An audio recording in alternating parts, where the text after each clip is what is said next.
Everyone, so today I'm going to read Robert Greene's third book, which I have.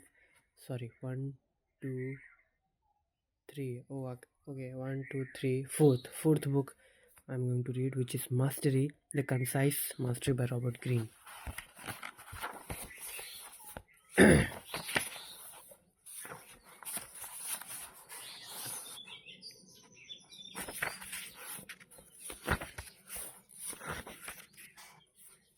Introduction: The Ultimate Power. Everyone holds his fortune in his own hands, like a sculpture, the raw material he will fashion into a figure. But it's the same with the type of that artistic activity as with all others. We are merely born with the capability to do it. The skill to mold the material into what we want must be learned and attentively cultivated. Johann Wolfgang von Goethe.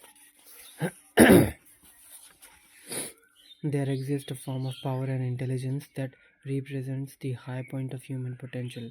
It is the source of the greatest achievements and discoveries in history. It is an intelligence that is not taught in our schools nor analyzed by professors, but almost all of us at some point have had glimpses of it in our own experiences. It often comes to us in a period of tension, facing a deadline, the urgent need to solve a problem, a crisis of sorts.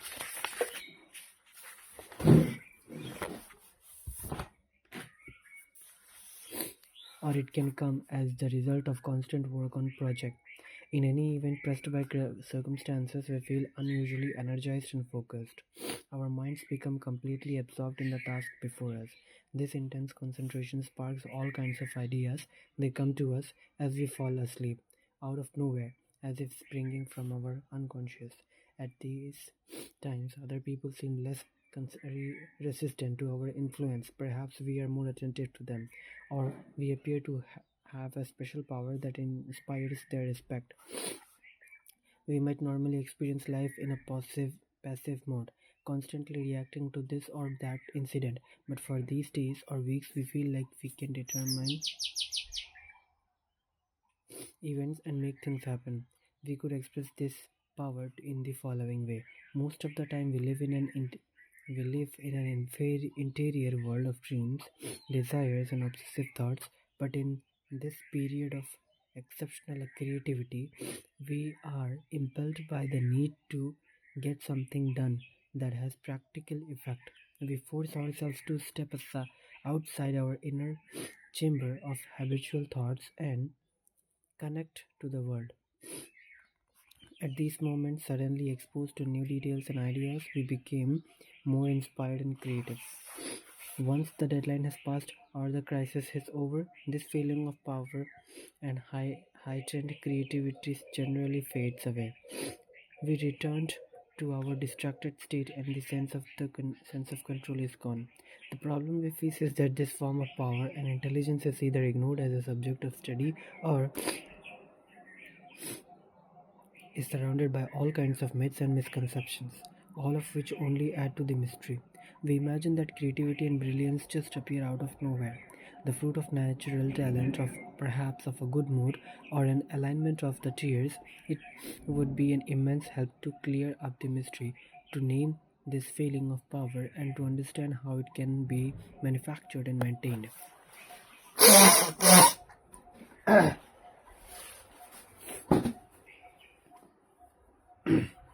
Let us call this sensation mastery, the feeling that we have a greater command of reality, other people, and ourselves. Although it might be something we experience for only a short while, for others, masters of their field, it becomes their way of life, their way of seeing the world.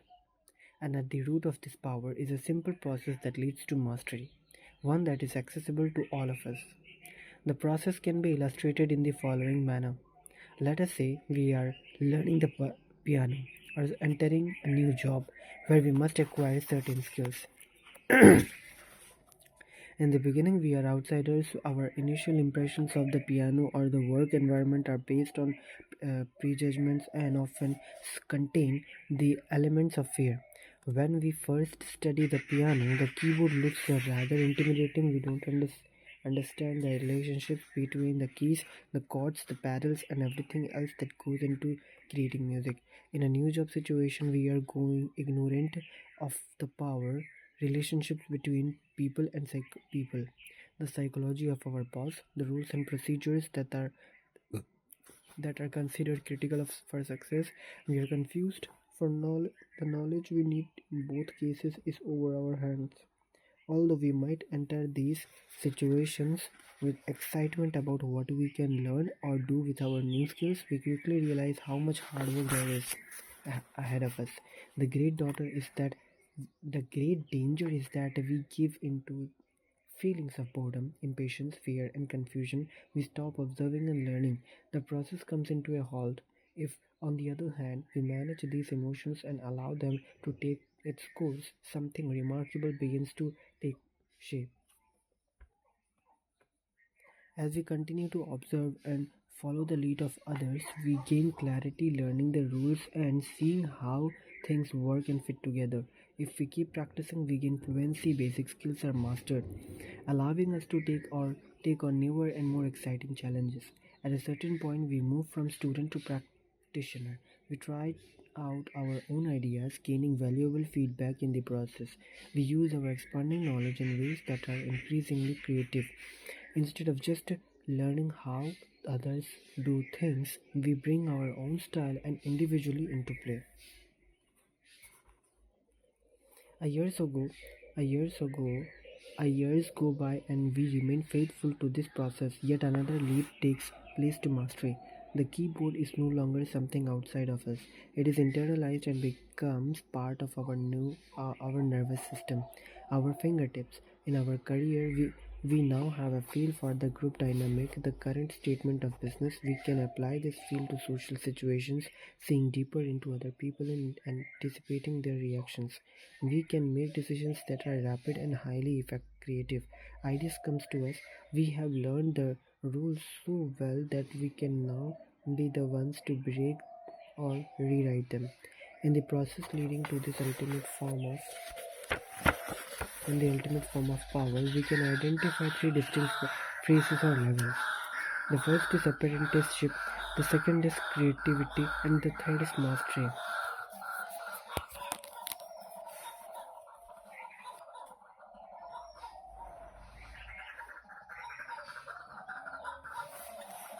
In the first phase, we stand out the outside of our field, learning as much as we can of the basic elements and rules. In second phase, through much practice and immersion, we see into the inside of the machinery, how things connect with one another, and thus gain a more comprehensive understanding of the subject. With this comes a new power, the ability to experiment and creatively play with the elements involved in the third phase. In the third phase, our degree of knowledge, experience, and focus is so deep that we can now see the whole picture, the complete clarity. We can call this power, intuition. But intuition is watching nothing more than a sudden and immediate seizing of what is real without the need for words or formulas. Intuitive powers at the mastery level are a mix of the instinctive and the rational, the conscious and the unconscious, the human and the animal. It is our way of making sudden and powerful connections to the environment, to feeling or thinking inside things.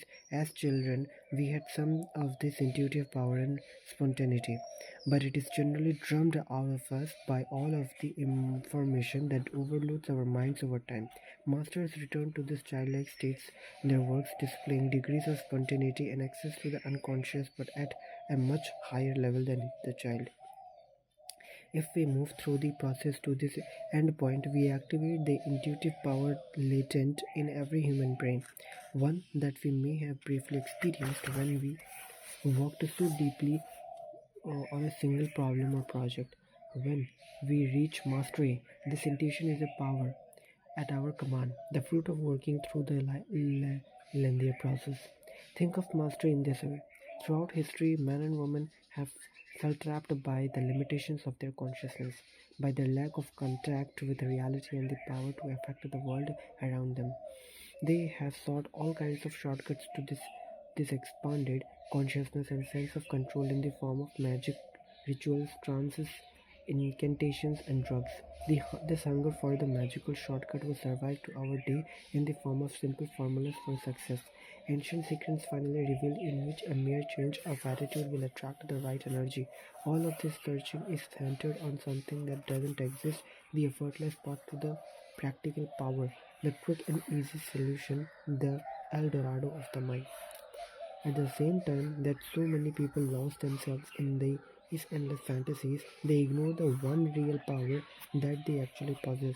And unlike magic or simplistic formulas, we can see the material effects of this power in history. The great discoveries and inventions, the significant buildings and works of art, the truthful the technological prowess we possess, all works of the masterful mind. This power brings to those who possess it the kind of connection to reality and the ability to alter the world that the mythics and magicians of the past could only dream of. Over the centuries, people have placed a wall around the mastery. They have called it genius and have thought of it as inaccessible. They have seen it as the product of privilege, inborn talent, or just the right alignment of the stars. They have made it seem as if it were as elusive as magic, but that wall is imaginary. This is the real secret. The brain that we possess is the work of 6 million years of development, and more than anything else, this evolution of the brain was designed to lead us to mastery, the latent power within us all. Keys to mastery. If all of us are born with essentially similar brain with more or less the same configuration and potential for mastery, why is it then that in history only a limited number of people seem to truly excel and realize this potential power? Certainly, in a practical sense, this is the most important question for us to answer. The common explanations for Mozart or Leonardo da Vinci revolve around a natural talent and brilliance, but thousands upon uh, thousands of children display exceptional skill and talent in some field, yet relatively few of them ever amount to anything, whereas those who are less brilliant in their youth can often attain much more natural talent for or a high IQ cannot explain future achievement. What we find instead in the history stories of all great masters is essentially the following pattern: a youthful passion for uh, predi- predilection, a chance encounter that allows them to discover how to apply it, an apprenticeship in with which they can alive with energy and focus. They excel by their ability to practice harder and move faster through the process. Of this stemming from the intensity of their desire to learn and from the deep connection they feel to their field of study. And at the core of this intensity of effort is, in fact, a quality that is genetic and inborn, not talent or brilliance, which is something that must be developed, but rather a deep and powerful inclination toward a particular subject. This inclination is a reflection of a person's uniqueness. This uniqueness is not something merely poetic or philosophical, it is a scientific fact that genetically every one of us is unique. Our exact genetic makeup has never happened before and will never be repeated. This uniqueness is revealed to us through the preferences we innately feel for particular activities or subjects of study. Such inclinations can be toward music or mathematics, certain sports or games, solving puzzles like problems, worrying, tinkering and building or playing with words. With those who stand out by their later mastery, they experience this inclination more deeply and clearly than others. They experience it as an inner calling. It tends to dominate their thoughts and dreams. They find their way by accident to sheer effort to a career path in which this inclination can flourish. This intense connection and desire allows them to withstand the pain of the process, the self-doubts and the tedious hours of practice and study. The inevitable setbacks, the endless barbs from the envious, they develop a resiliency and confidence that others lack. In our culture, we tend to equate thinking and intellectual powers.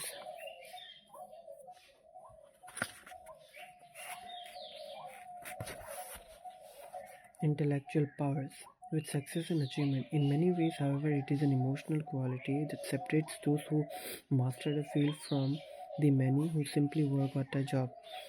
Our levels of desire, patience, persistence, and confidence end up playing a much larger role in success than sheer reasoning powers. In the past, only elites or those with an almost superhuman amount of energy and drive could pursue a career of their choice and master it. A man was born into the military or groomed for the government chosen among those of the right class.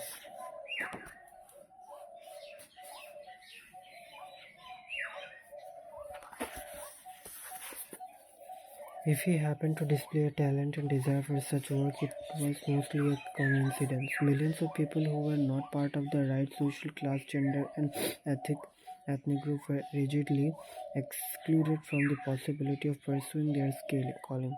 Even if people wanted to follow their inclinations, access to the information and knowledge pertaining to that particular field was controlled by these elites. That is why there are relatively few masters in the past and why they stand out so much. The social and political barriers, however, have mostly disappeared. Today we have the kind of access to information and knowledge that most pastors could only dream about. More than ever, we have the capacity and freedom to move toward an inclination that all of us possess. Although we may find ourselves at a historical moment rich in possibilities for mastery in which more and more people can move toward their inclinations.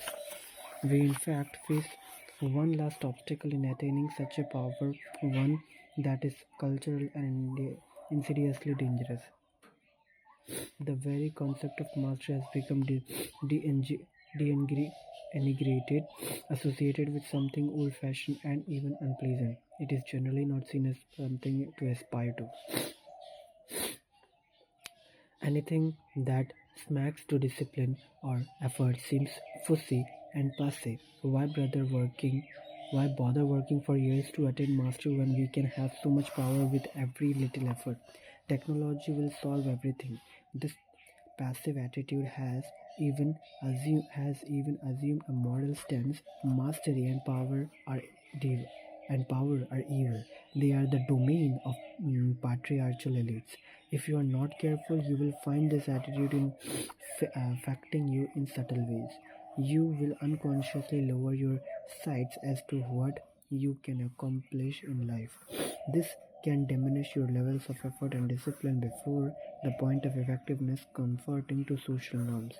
You will listen more to the others than to your own voice. You may choose a career path based on what peers and parents tell you, or on what seems lucrative. If you lose contact with this inner calling, you can have some success in life, but eventually your lack of true desire catches up with you. Your work becomes mechanical. You come to live for leisure and immediate pleasures. In this way, you become increasingly passive and never move past the first phase. You may grow frustrated and depressed, never realizing that the source of in your it is your attention from your own creative potential. Before it is too late, you must find your way to your inclination, exploiting the incredible opportunities of the age that you have been born into. You must convince yourself of the following: people get the mind and quality of brain that they deserve through their actions in life. Recent discoveries in neurosciences are overturning long held beliefs that the brain is genetically hardwired. Scientists are demonstrating the degree to which the brain is quietly plastic, how our thoughts determine our mental landscape. They are exploring the relationship of willpower to philosophy, how profoundly the mind can affect our health and functionality. It is possible that more and more will be discovered about how deeply we create the various patterns of our lives through certain mental operations, how we are truly responsible for so much of what happens to us. People who are passive creates a mental landscape that is rather barren. Because of their limited experiences and action, all kinds of connections in their brain die from the lack of use. All connections of all All kinds of connections in the brain die from lack of use. Pursuing against the passive trends of these times, you must work to see how far you can extend control of your circumstances and create the action. You unleashing the masterful mind within. You will be at the vanguard of those who are exploring the extended limits of human willpower. In many ways, the movement from one level of intelligence to another can be considered as a kind of ritual of transformation. As you progress, old ideas and perspectives die off as new powers are unleashed. You are initia- initiated into higher levels of seeing the world. Consider mastery as an invaluable tool in guiding you through this transformative process. The book is designed to lead you from the lowest levels to the highest. The ideas in the book are based on extensive research in the fields of neuro and cognitive science, studies on creativity, as well as the biographies of the greatest masters in history, interviews with contemporary masters as well. The structure of mastery is simple. There are six chapters moving consequently through the process. Chapter 1 is the starting point, discovering your calling, your life's task. Chapter 2, 3, 4 discusses different elements of apprenticeship phase, learning skills, working with mentors, acquiring social intelligence. Chapter 5 is devoted to the creative active phase, and chapter 6 to the ultimate goal mastery.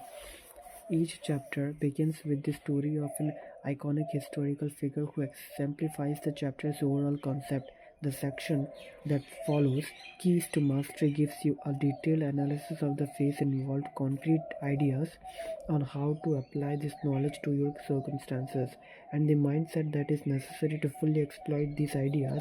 Following the key is a section detailing the various strategies you can use to help advance you through the process. These strategies are designed to give you an even greater sense of the practical application of the ideas in the book.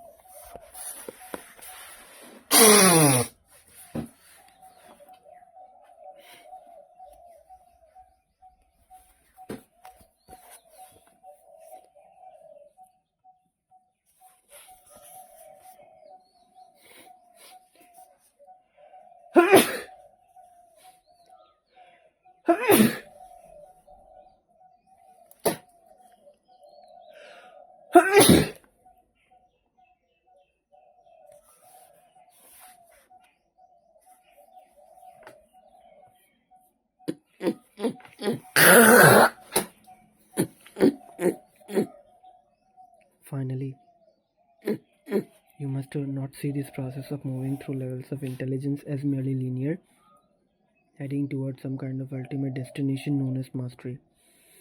Your whole life is a kind of apprenticeship to which you apply your learning skills. Everything that happens to you is a form of instruction if you pay attention. The creativity that you gain in learning a skill so deeply must be constantly refreshed as you keep forcing your mind back to a state of openness. Even knowledge of your vocation must be revisited throughout the course of your life as changes in circumstances force you to adopt its direction. In moving toward mastery, you are bringing your mind closer to reality and to life itself. Anything that is alive is in a continual state of change and movement. The moment you the moment you rest, thinking that you have attained the level you desire, a part of your mind enters a phase decay. You lose your hard-earned creativity, and others begin to sense it. This is a power and intelligence that must be continually renewed, or it will die. Chapter 1: Discover your calling, the life's task. You possess a kind of inner force that seeks to guide you toward your life's task, what you are meant to accomplish in the time that you have to live. In childhood, this force was clear to you. It directed you toward activities and subjects that fit your natural inclinations. In the intervening years, the force tends to fade in and out as you listen more to parents and peers. The first move toward mastery is always inward learning who you really are and reconnecting with that innate force. Knowing it with clarity, you will find your way to the proper career path and everything will else and everything else will fall into place.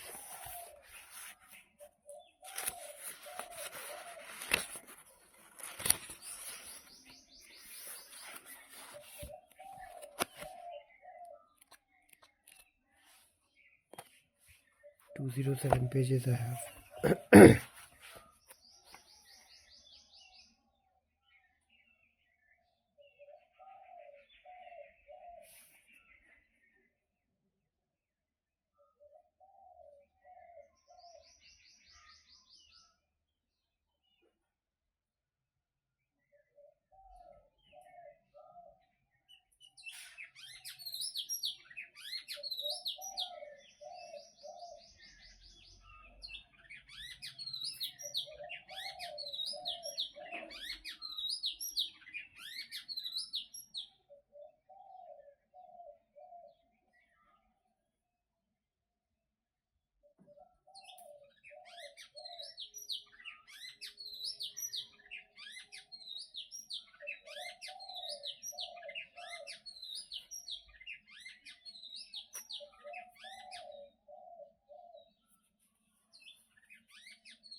So yeah guys, I have read till chapter 1. From tomorrow we're gonna read from chapter 2. This is chapter 2.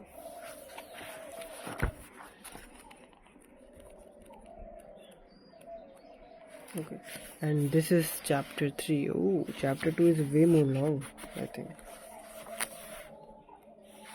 71, so it has 40, similar, 35, something like that. Then chapter 3, how many chapters it has?